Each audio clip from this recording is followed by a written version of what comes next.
ಶಿವಮೊಗ್ಗ ಮಹಾನಗರ ಪಾಲಿಕೆಗೆ ರಾಜ್ಯ ಚುನಾವಣೆ ಆಯೋಗ ಬರೆದಿರುವ ಪತ್ರದ ಬಗ್ಗೆ ಶಾಸಕ ಚನ್ನಬಸಪ್ಪ ಪ್ರತಿಕ್ರಿಯೆ ನೀಡಿದ್ದಾರೆ. ಅವರೇನು ಹೇಳಿದ್ದಾರೆ ನೋಡೋಣ ಬನ್ನಿ.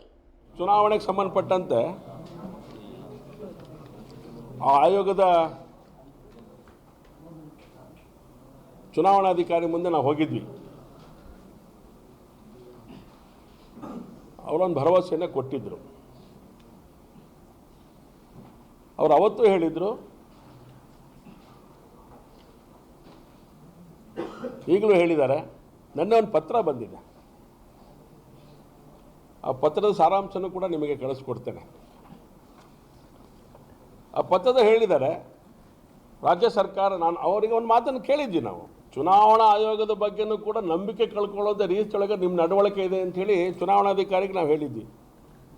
ನೀವು ಅನೌನ್ಸ್ ಮಾಡಿ ಬಂದ್ವಿ ಡೇಟ್ ವಿತ್ ಡೇಟ್, ಆದರೆ ನೀವು ಕೈ ಕಟ್ಕೊಂಡು ಕೂತ್ಕೊಂಡಿದ್ದೀರಿ.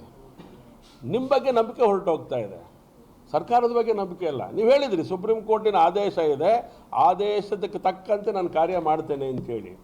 ಹಾಗಾದರೆ ನೀವು ಕಂಟೆಂಪ್ಟಾ?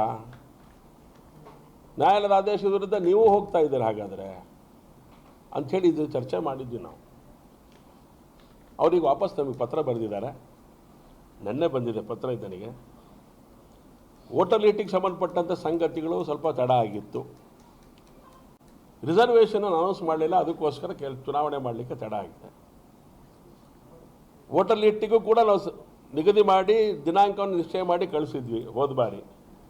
ಈ ಬಾರಿ ಅದೆಲ್ಲ ಮಾಡಿದ ಮೇಲೂ ಅದು ಅಡೆತಡೆಗಳು ತುಂಬ ಇದ್ದ ಪರಿಣಾಮ ನಮಗೆ ಚುನಾವಣೆ ಮಾಡಲಿಕ್ಕೆ ಆಗಲಿಲ್ಲ. 6/1/2025 ಅರ್ಹತಾ ದಿನಾಂಕಕ್ಕೆ ಪರಿಷ್ಕರಣೆ ಆಗಿದ್ದು ವಿಧಾನಸಭಾ ಕ್ಷೇತ್ರಗಳ ಮತದಾರರ ಪಟ್ಟಿ. ಸದರಿ ಪರಿಷ್ಕೃತ ಡಾಟಾಬೇಸ್ ಆಯೋಗದಲ್ಲಿ ಸ್ವೀಕೃತವಾದ ಕೂಡಲೇ ಅವಧಿ ಮುಕ್ತಾಯಗೊಂಡಿರುವಂಥ ಶಿವಮೊಗ್ಗ ಮಹಾನಗರ ಪಾಲಿಕೆ ಮತದಾರರ ಪಟ್ಟಿ ತಯಾರಿಸಲು ವೇಳಾಪಟ್ಟಿಯನ್ನು ನಿಗದಿಪಡಿಸುವುದರೊಂದಿಗೆ ಸಾರ್ವತ್ರಿಕ ಚುನಾವಣೆ ನಡೆಸುವ ಪ್ರಕ್ರಿಯೆಯನ್ನು ಆರಂಭಿಸಲು ಸಿದ್ಧರಿದ್ದೇವೆ, ನಾವು ಮಾಡ್ತೇವೆ ಅನ್ನೋಂಥ ಮಾತು ನಾವು ಹೇಳಿದ್ದೇವೆ.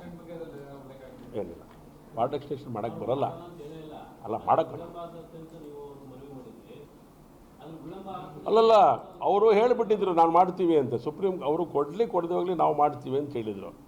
ರಿಸರ್ವೇಷನ್ನ ಸರ್ಕಾರ ರಿಸರ್ವೇಷನ್ ಕೊಡಬೇಕು. ಸರ್ಕಾರ ರಿಸರ್ವೇಷನ್ ಕೊಡದೇ ಇರೋ ಕಾರಣಕ್ಕೋಸ್ಕರ ನಮ್ಮ ಸಮಸ್ಯೆ ಆಗಿಬಿಟ್ಟಿದೆ ಅಂತ ಹೇಳಿದರು. ಆಯಿತು, ಸುಪ್ರೀಂ ಕೋರ್ಟ್ ಡೈರೆಕ್ಷನ್ ಏನಿದೆ ನಿಮಗೆ? ಸೊ ಸುಪ್ರೀಂ ಕೋರ್ಟ್ ಡೈರೆಕ್ಷನು ನೀವು ಉಲ್ಲಂಘನೆ ಮಾಡುವಂಥ ಸ್ಥಿತಿ ನಿರ್ಮಾಣ ಯಾಕೆ ಮಾಡ್ಕೊಂಡ್ರಿ? ಇದನ್ನೆಲ್ಲ ನಾವು ಮೊನ್ನೆ ಪ್ರಶ್ನೆ ಎತ್ತಿದ ಪರಿಣಾಮ ಸುಪ್ರೀಂ ಕೋರ್ಟಿನ ಆದೇಶದ ಮೇರೆಗೆ ಅವ್ರು ಕೊಟ್ಟರೆ ಅವ್ರ ಜೊತೆ ಸರ್ಕಾರದ ಮಾಡ್ತೀವಿ, ಇಲ್ಲ ಅಂತ ಹೇಳಿದ್ರೆ ನಾವು ಚುನಾವಣೆ ಮಾಡ್ತೀವಿ ಅಂತ ಮತ್ತೆ ಸ್ಪಷ್ಟ ಕೊಟ್ಟಿದ್ದಾರೆ. ಈಗ ವೋಟರ್ ಲಿಸ್ಟ್ ರೆಡಿ ಆಗಿರೋದ್ರಿಂದ ಏನು ಸಮಸ್ಯೆ ಇಲ್ಲ ಅನ್ನೋಂಥ ಮಾತನ್ನು ಅವ್ರು ಹೇಳಿದ್ದಾರೆ. ಸೊ ಈ ಚುನಾವಣೆ ಆಗೋದು ಖಚಿತ ಆಗಿದೆ. ಸೊ ಹಾಗಾಗಿ ಒಂದು ನಿರ್ಧಾರ ಪ್ರಕಟ ಮಾಡ್ತೀವಂತ ರಾಜ್ಯ ಚುನಾವಣಾ ಆಯೋಗಕ್ಕೆ, ಕರ್ನಾಟಕದ ರಾಜ್ಯ ಚುನಾವಣಾ ಆಯೋಗಕ್ಕೆ ನಾನು ಅಭಿನಂದನೆಗಳನ್ನು ಸಲ್ಲಿಸ್ತೇನೆ.